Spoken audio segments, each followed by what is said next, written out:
Shalom, amados. Eu queria agradecer o convite para fazer essa gravação para Conexões.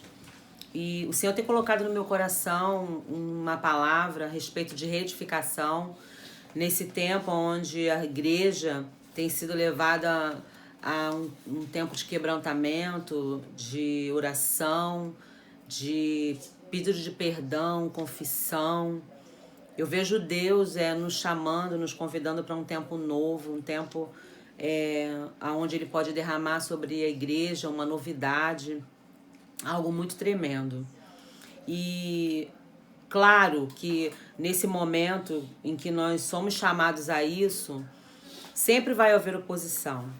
Sempre que o assunto for reedificação de nossas vidas ou da Igreja de Cristo, haverá uma oposição.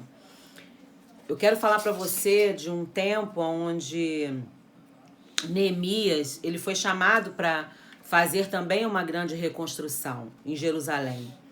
Cerca de 90 anos antes desse período de Neemias, Ciro já havia permitido que muitos judeus retornassem a Jerusalém para reconstruir o templo e estabelecesse ali uma comunidade e ficassem ali. Mas como ter um templo e não reedificar sua proteção, não reedificar os muros? Não seria seguro morar em Jerusalém. E o templo corria grande risco de ser destruído novamente. Assim também somos nós. Desde que nos convertemos, o Senhor vem restaurando o templo, que somos nós. Nós somos o templo do Senhor. Deus tem nos chamado para um retorno a Ele, a sua presença, a sua vontade. Mas precisamos levantar muros, precisamos nos proteger, porque o inimigo ele está o tempo todo ao nosso derredor. E Neemias fez uma viagem que eu quero chamar você também para fazer essa viagem. Eu quero ler com você Neemias 2, a partir do verso 13. E a palavra diz assim: de noite, saí pela porta do vale na direção da fonte do dragão e da porta do esterco, examinando o muro de Jerusalém, que havia sido derrubado, e suas portas que haviam sido destruídas pelo fogo. Neemias, então, ele já havia ouvido o relato sobre como estava a situação dos muros em Jerusalém. O seu irmão já havia lhe contado. Ele sabia que muitos que tinham sobrevivido ao exílio estavam ali em grande miséria, em grande humilhação. Então havia uma obra a ser realizada, uma obra grande. E Deus precisava tocar no coração de uma pessoa quebrantada e que realmente viesse buscar a real situação de Jerusalém. Alguém que estivesse disposto a viver um versículo bem conhecido, né? Se humilhar, orar, se arrepender dos seus maus caminhos. Então hoje, assim como Neemias foi convocado para fazer essa viagem, ele montou no seu cavalo à noite e ele foi fazer essa viagem para ver a real situação, eu quero convidar você, igreja. Quero animar você diante dessa minha palavra para que faça uma viagem dentro de você. E que você venha se colocar e que Deus venha dar uma palavra para ativar os seus dons por meio dela, por meio dessa conexão. Ele te chama a fazer uma viagem, percorrer o seu próprio ser, reconhecer sua condição. E se talvez você reconheça que você está bem, esse é o tempo em que Deus quer te levantar, então, como um intercessor, para se colocar no lugar de alguém que não esteja tão bem assim. E clamar por outras pessoas e para que essas pessoas venham ter sua muralha de proteção reconstruída. Pessoas que estão vivendo grande dificuldade, pessoas que eram grandes adoradores, pessoas que amam o Senhor, mas que estão debilitadas, que estão frágeis. E talvez seja essa a oportunidade para você se levantar como intercessor. Neemias ele foi muito corajoso e teve muita sabedoria, porque ele precisou se aproximar da ruína da alma dessas pessoas. E ele foi lá verificar dentro dos bastidores. Ele foi ver como estava a situação. E olha o que a palavra de Deus diz aqui em Neemias, logo no verso 14. Fui até a porta da fonte e do tanque do rei, mas ali não havia espaço para o meu animal passar. Veja bem que ele entra pela porta da fonte e ao tanque do rei, e ele não consegue passar naquele caminho ali. Haviam muitos escombros, eu acredito, por causa da destruição daquele muro. E eu quero trazer uma conexão para você dessa fonte, desse lugar onde ele foi passar, por esse portão, que a porta da fonte é o lugar da porta de águas vivas. E seja isso talvez que tenha sido entulhado na vida dessas pessoas. Não havia condições de passar, não havia lugar disponível para que o Espírito Santo pudesse atuar. E o Espírito Santo, ele é a fonte de vida dentro de nós. É através dele que a gente pode alcançar um profundo relacionamento com o Senhor. Vamos continuar um pouco mais. Neemias 15 diz assim, ó, 2:15. Por isso eu subi o vale ainda de noite examinando o muro. E finalmente eu voltei e tornei a entrar pela porta do vale. Olha, o que quer dizer esse vale? Naquele tempo ali, o vale era um lugar de emboscada. Ele era um lugar onde os exércitos se tornavam vulneráveis na frente do inimigo que ocupava as montanhas. Ele era um lugar normalmente de emboscadas, porque ali no vale haviam rios e os animais paravam ali para beber. E o que acontecia? Quando eles descansavam, era um lugar fácil para animais ferozes pegar esses animais que estavam ali bebendo água e até mesmo o exército. Assim também, muitos foram saqueados e roubados na sua alegria com o Senhor nesse tempo. Muitos estão no limite das suas emoções, estão desprotegidos, vulneráveis a todo o ataque do inimigo. Eles pararam para descansar e não vigiaram ao ataque do inimigo.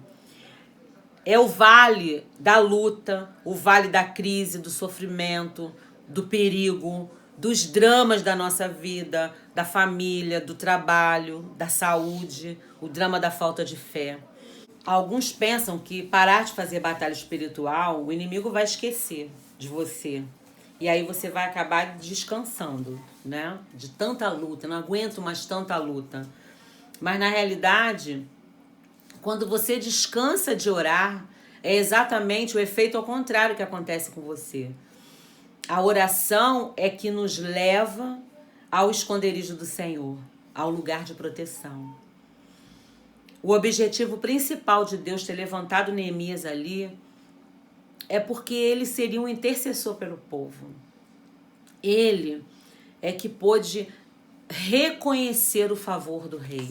Ele é que pôde fazer o povo voltar a reconhecer esse favor. Neemias 2:4, a palavra do Senhor vai dizer que ele orou ao Deus dos céus. E ele disse ao rei: se for do seu agrado, rei, se este seu servo encontrar favor na sua presença, eu peço que o rei me envie ajudar a cidade onde está os túmulos dos meus pais, para que eu a reconstrua.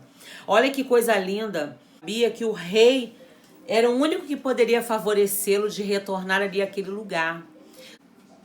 Talvez você não tenha forças para compreender o favor do rei. Mas eu quero fazer o papel de Neemias na tua vida. Eu quero interceder por você. Eu quero lhe dizer que muitas vezes as nossas próprias declarações é que nos aprisionam. As murmurações é que nos prendem. Tem situação em que o Senhor quer que a gente guarde segredo, mas a gente fala. Ele quer que a gente aguarde a sua manifestação e a gente não tem paciência para esperar. E nós abrimos a nossa boca e nós levantamos invejosos, ou levantamos o nosso próprio orgulho. E aí nós somos abatidos pelo inimigo. Em Neemias 2:12, nós vamos perceber que Neemias se levantou à noite. Ele pegou poucas pessoas, poucos homens. A palavra vai dizer que ele não declarou a ninguém o que Deus tinha colocado no seu coração para fazer em Jerusalém. Ele tinha uma tarefa muito importante para realizar. Comece a perguntar para Deus o que precisa estar nos teus lábios a partir de agora. A quem você pode declarar os seus segredos? A quem você pode pedir ajuda? Esse é o tempo que Deus quer reparar sua alma. Esse é o tempo que Deus quer te levantar. Esse é o tempo em que os portões, os lugares legítimos de entrada na sua alma, os lugares de autoridade e decisão precisam ser levantados. Neemias não permitiu que a presença do inimigo o distraísse de sua tarefa prioritária. Estou fazendo uma grande obra, de modo que não poderia descer, porque cessaria a obra, enquanto eu o deixasse e fosse ter convosco. Não deixe mais o inimigo distrair você.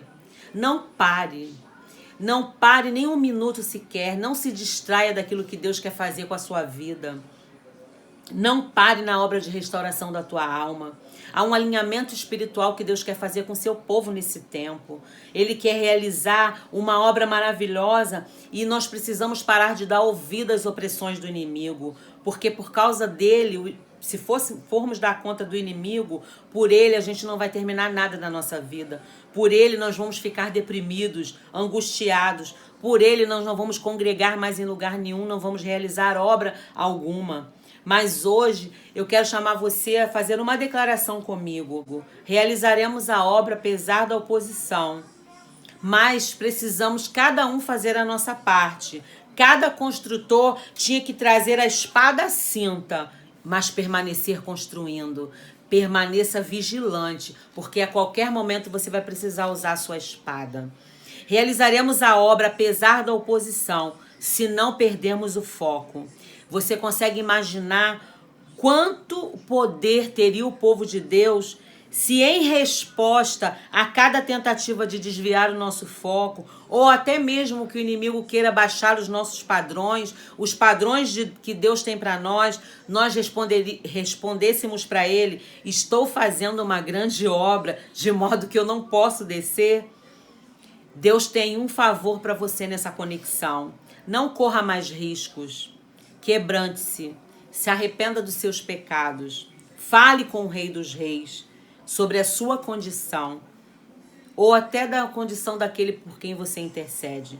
Seja um protagonista nesse tempo. Reconheça, declare que a mão bondosa do Senhor está sobre a sua vida. Neemias 2,18. E lhes declarei como a mão bondosa do meu Deus havia estado sobre mim, e também as palavras que o rei me havia falado.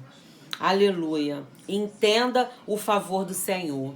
Em Neemias 2,20, eu termino essa conexão dizendo para você: o Deus dos céus é quem fará com que sejamos bem-sucedidos. Que a mão forte do Senhor esteja sobre você. Que a paz do Senhor, que excede todo entendimento, restaure o seu ser. E que você consiga enxergar o favor do Senhor sobre a sua vida. Em nome de Jesus.